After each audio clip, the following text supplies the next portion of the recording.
What's the best bench press technique for shoulder pain and long-term shoulder health? Well, that's a great question. And my answer is it probably depends. Probably, right? And I know that's not the answer you want to hear, right? But let me explain a little bit. I think that's probably more true than saying there is one technique that's better than another, right? So there's no research to show one technique is superior to another, right? No one has done a research study where they take a large group of lifters, right? And let's say one group of lifters, they lift with a close grip with a big arch when they bench press, right? And group two, they bench press with a really flat arch, right? With a really wide grip, right? And let's say they control the programming, so all the sets and the reps are exactly the same from group to group. They control all the other variables, so recovery, all the other accessory exercises in the program, and they follow them out over 10, 20, 30 years. And at the 30-year mark, they ask them what their pain is like, what their injury history has been like, and they do MRIs of the shoulder. That study doesn't exist, right? So we don't have good research to show close grip is better than wide grip. Having an arch is better than not. Packing the shoulder down and back is the key to shoulder health. We don't know that, okay? So I think it's really, really important that you just at least, keep that in the forefront of your brain. So when someone tells you that they've figured out the best technique for shoulder health, they're just guessing. Really, they're really just guessing. And I personally think that your technique is going to depend a lot on your goals, right? So if you're a bodybuilder, right, your technique is going to be a little bit different than a power lifter. So a power lifter is going to be trying to lift as much weight as possible. They're usually trying to get a really big arch when they bench press. They're trying to touch the highest part of their chest. So oftentimes they're bringing the bar down more towards your stomach and they press it up towards their face just because that's a really good way to lift more weight, right? The bodybuilder might be using no arch because they want to have more range of motion at the shoulder, a little more time under tension for the muscle. Maybe that builds a little more muscle mass. You may find they use a little bit of a wider grip. They may be more narrow, depending on what they're trying to target. Let's say they lower the bar closer to their throat because they want to try to put the barbell in a position that stresses the pecs more. Maybe they're trying to get more pec work out of the exercise than the power lifter is, right? So this individual is going to bench press a little bit differently just because their goals are different. And let's say that you're a general fitness person and you don't really care that much about the differences in bench press. Your goals for the bench press can be very, very different because you're probably just trying to get a little bit of work to the pecs and the delts and you don't really care too much about load. You just want to be healthy, okay? The other thing that technique is going to depend on is going to be your injury history, right? And everyone's going to be a little bit different. I've kind of had my own arc in terms of what's felt good, over the course of time. So generally speaking, I hurt my shoulder with a bit of a wider grip. So for years and years, I was always very narrow because that felt very good. And over the course of time, I slowly opened my grip up to the point where I could actually tolerate bench press quite well, and I haven't had much trouble.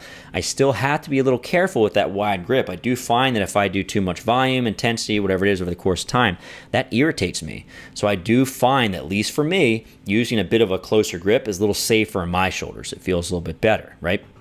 The other piece is going to be pathology, right?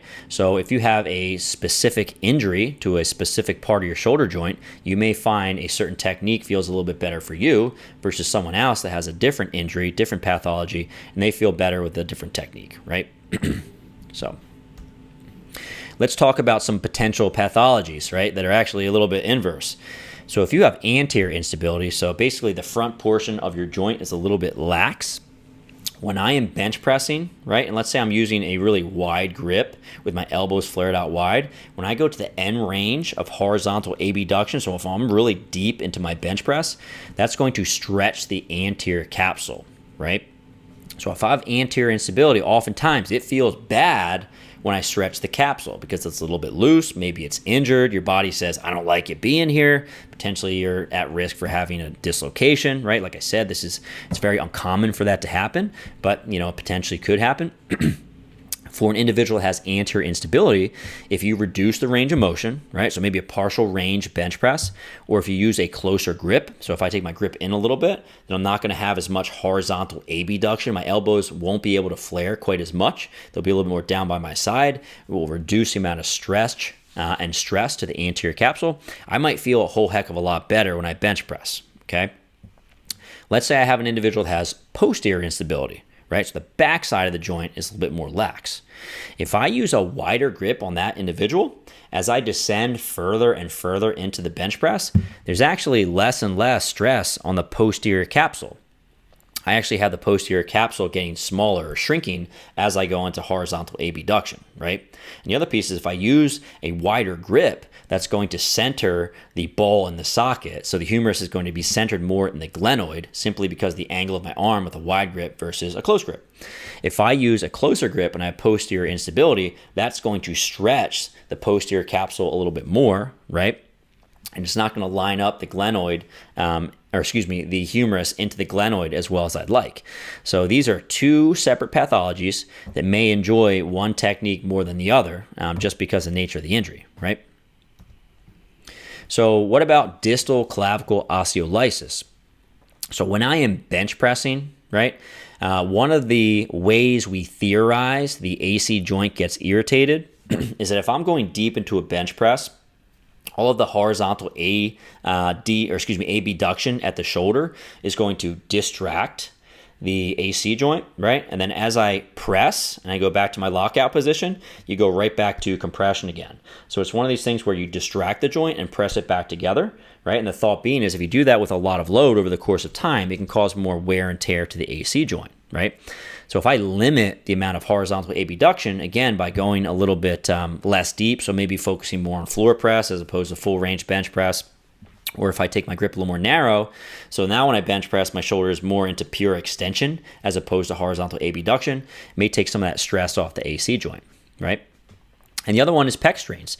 So that's another fairly common injury with the bench press. If I use a wider grip that puts my pecs in a better position to produce force, I'm going to utilize more of my pecs probably when I bench press, which may not feel good if I have a history of pec strains, right? So maybe I will feel a bit better with a closer grip if I'm that pec strain guy, right? So the other thing to think about is that altering your technique is just going to alter the stress, okay? So I really like this analogy. It's robbing Peter to pay Paul, right? So if I am going to be stressing, let's say, my shoulder less with a close grip bench press, you better bet that stress is going to go somewhere else. So the tricep, right?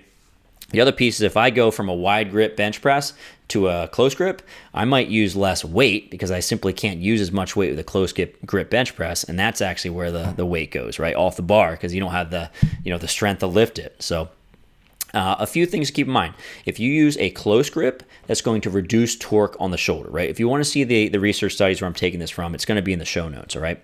And the other reason why this is probably going to decrease some of the stress on the shoulder is because it allows the elbow extensor, so basically the triceps, to contribute more force production, okay? It basically creates a moment arm for the elbow to produce a little bit of force, right? So now it's not as much work for the shoulder, it's a little bit more work for the elbow and the tricep. So because of that, a little less stress on the shoulder, right?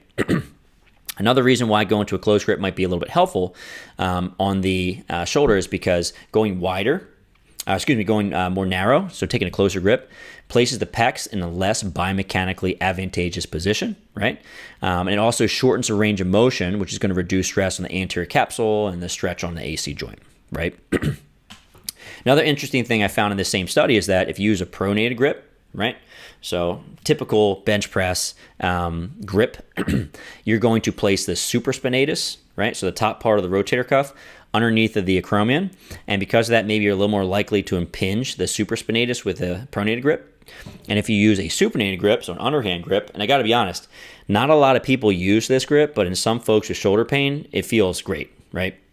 What you're doing is you're taking the supraspinatus out from underneath the acromion, and you're placing the long head of the biceps underneath the acromion, right? So let's say that the supraspinatus is not tolerating compressive forces of impingement, right, of the acromion pushing down on it. And if you take your hands and flip them underneath to a supinated grip, all of a sudden the supraspinatus is no longer being impinged. Now the long head of the biceps is under the acromion, right? But also, I mean, if you have a long head of the biceps irritation, right? If you have, let's say, a tendonitis, tendinosis, and you try to use an underhand grip, that might feel terrible, right? But you may feel phenomenal with a pronated grip, right? So just keep in mind that when you change your technique, it's not like magically everything is perfect, right? You're just taking the stress from one place and you're dumping it somewhere else, right? So just keep that in mind. If you guys are liking what you're listening to right now and you want to continue with the rolling, I have another video for you. It's called When Do Rotator Cuff Repairs Fail? So, unfortunately, a chunk of these rotator cuff repair surgeries will fail, right? And it's important as physical therapists to know when these are actually occurring so we can be a little bit more cautious during this time period. So, I'll leave a link above my head and go ahead and learn a little bit more about when rotator cuff repairs fail after surgery.